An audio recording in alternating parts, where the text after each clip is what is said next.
Now, just maybe me, but it could be the cynic in me. But I always find it amusing when less than a handful of people manage to get a lot of media attention. And let's face it, there was only a couple of women Locals spraying tourists with water guns as they ate at popular restaurants, sending visitors fleeing from their tables.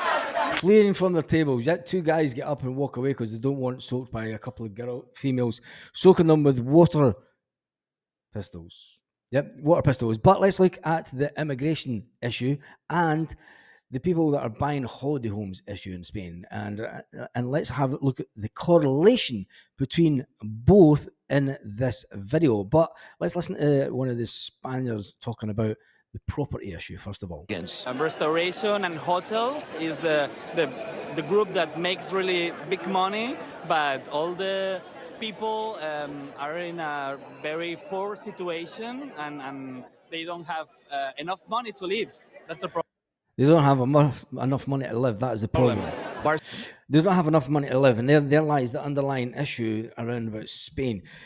One of the things that I did look at is the immigrants coming into Spain. The immigrants coming into Spain and the number of immigrants coming in illegally and legally. Now, when you look at, obviously the report yesterday was from Barcelona, and Catalonia has 22.5% of the immigrants that came into Spain.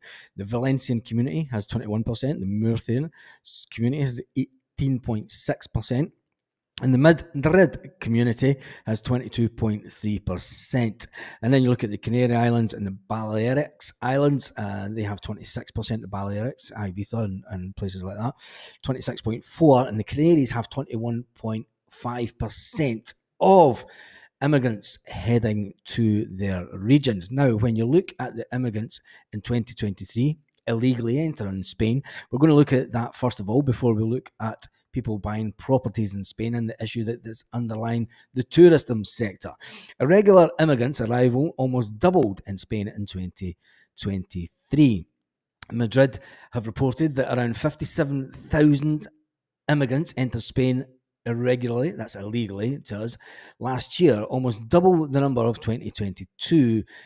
And on the number that came in Canary Islands from the West Africa showed record levels. The Spanish government last year intensified its contacts with the authorities in countries such as Senegal to try and reverse the trend. Spain has also created an emergency accommodation.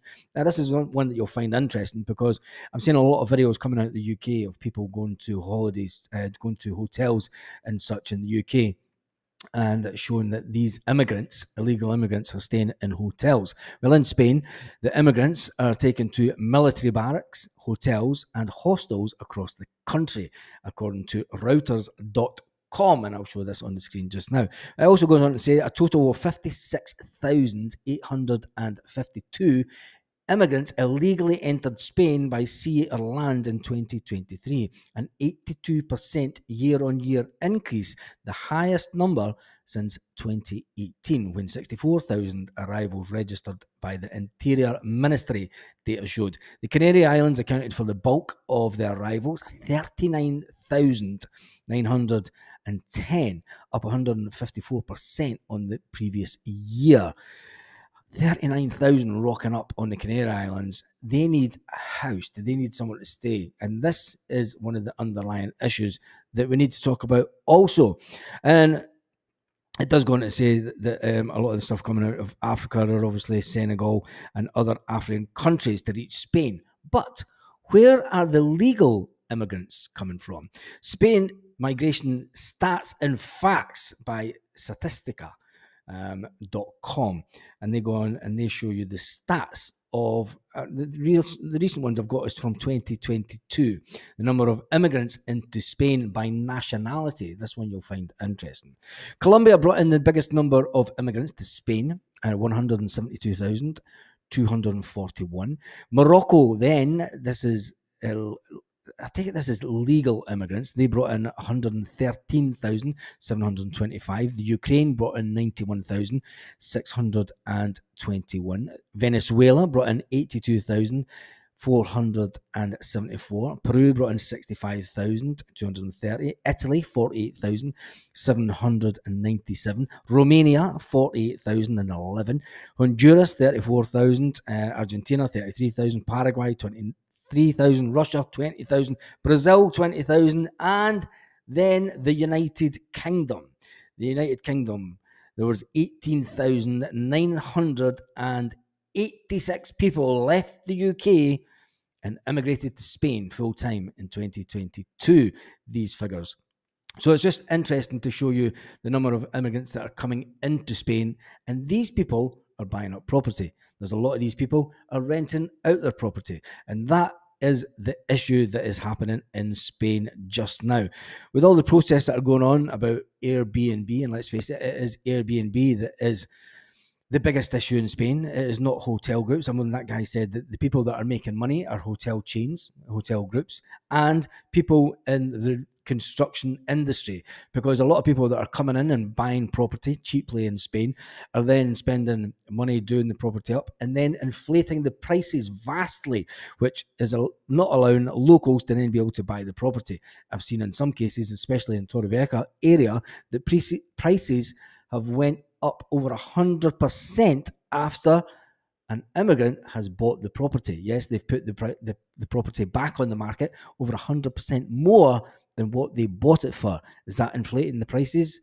Of course it is. Tell me your thoughts in the comments section. And we've got to talk about the three females that were soaking people with water. And it's funny how they get all the attention, and it's just amazing how there were so many cameramen. It's just amazing how there were so many cameramen able to catch these females on camera. But like I say, maybe that is just the cynic in me. Tell me your thoughts in the comments section. Now, a lot of you might find the irony in immigrant talking about immigration in a foreign country, but let's face it, it's something that is in the news. Immigration in Spain has had significant demographic, social and economic impacts since the end of the 20th century.